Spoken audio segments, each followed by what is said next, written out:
Okay, I am going to show you how to do a bunting. Some people call it the pennants or a flag. Um, I am going to be doing this for my craft fair table in during Christmas. So I think I made it really hard last time I was explaining it to everybody. So what I want you to do is I want you to get a 10-inch by 10-inch square, okay, of whatever you're going to use as a flag. And what you're going to do is fold it diagonally like this, and then stitch, get it squared up as best as you can. Should be perfect, right? 10 by 10. Anyway, so square it up, and then you're going to stitch one side, and then you're going to open them up to like this, and put that seam right down the middle, okay? And this is the back, so no worries. And then you're going to have this little flap up here. That's okay, we want it. That's going to hold everything. All right, so turn it over, and there is your flag, okay? It's just a 10 by 10-inch square. And then what we do is we will put a letter on here, or if you've got whatever, if you've got your ribbon, that's what I'm going to show you is how I put the ribbon in here.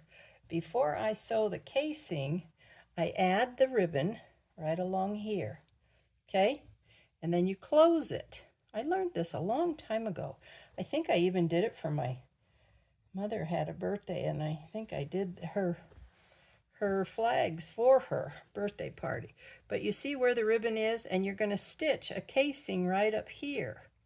And for me, I don't care that you can see the zigzagging on the applique, because it's going to be up against my table, okay? But I want to make sure that you understand how easy this is. People are cutting triangles and matching them and trying to measure how long to make them and everything else. It's a 10 by 10 square, and actually give you the answer to your letters. These are 3 by 5. 3 inches wide, 5 inches long. Fit on a 10 by 10 square. Okay? Okay, so we're over here at the iron, and if you want to, you can iron this. You don't have to. I'm going to do it for the first one so you can see what I'm doing. All right, so here is the seam, the 1/4 inch seam. I hope you can see that in the camera, but if you can, I'll try to explain it. So now you open it up, put it in the center. You see where I made that crease just now with the iron? That's what you're going to do. If I were you, I would open this up, but you don't have to. Again, you can push it to whichever side of the seam you want to. I don't think it matters to me. If it's good for you that way, then do that. Okay, and go ahead and give this a really good press on both sides.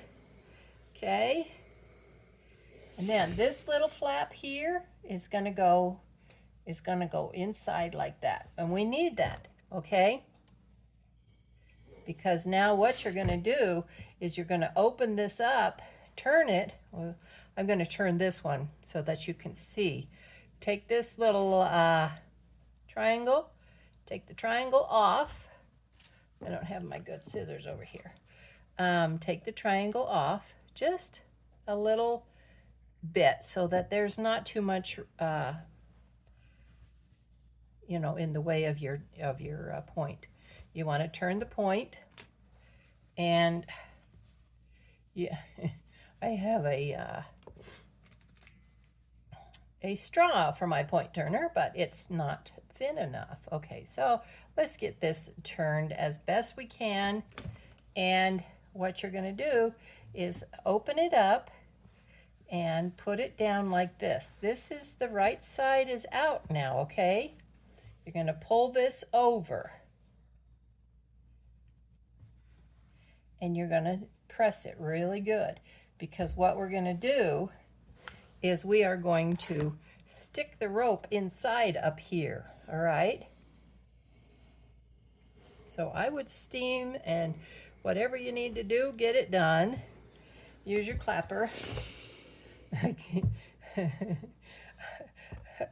This, I call it a clapper, whatever.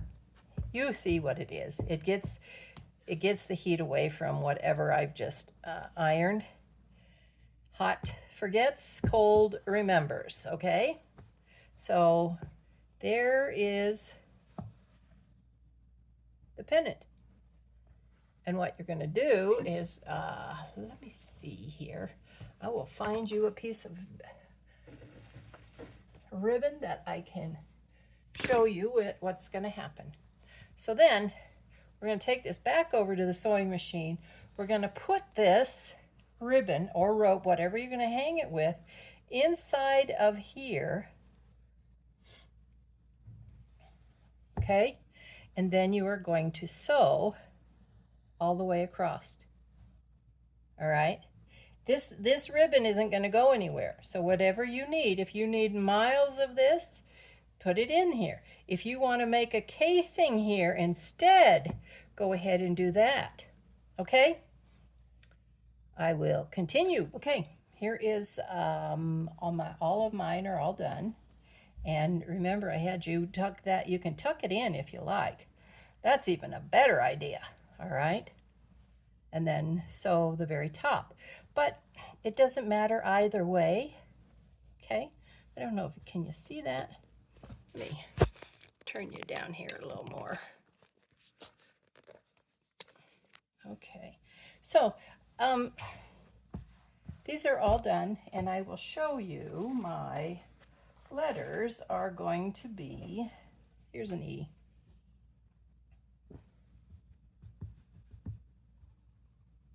Just like that. Okay? And you want to straighten it up. Make sure that you got the center and it is just right. All right? And these are going to hang against my tablecloth. They're not going to be up in the air where everybody can see the back of them.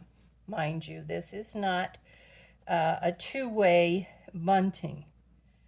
Okay? This is just what I am doing for Christmas. I'm going to put some lights up, you know, just the whole shebang, but I want my name, you know, I got to have my branding. So then you just put this on top and hold it. This is what I have. Remember, the only kind I use is Heat Bond Lite, Sewable. Make sure you can sew on it because you're going to sew on, you're going to zigzag this applique on. All right. Now, I'm going to zigzag, pretty tight zigzag, but I'm going to have it on white thread. So guess what? When you turn it over, you're going to see white thread. And I don't care because this is going to be laying up against my tablecloth. I have a white tablecloth I put on my table. And that's the way that's going to be. Okay? Okay, the other thing I'm going to do is, remember I told you, I cut my letters out on my Silhouette Cameo. It's a vinyl cutter. You can get a Cricut, or these are easily traced onto paper and you can cut them out that way, okay? But remember, keep a little lip up here so you can sew that closed with your ribbon or rope or whatever you're going to put in there, okay? And there is the W.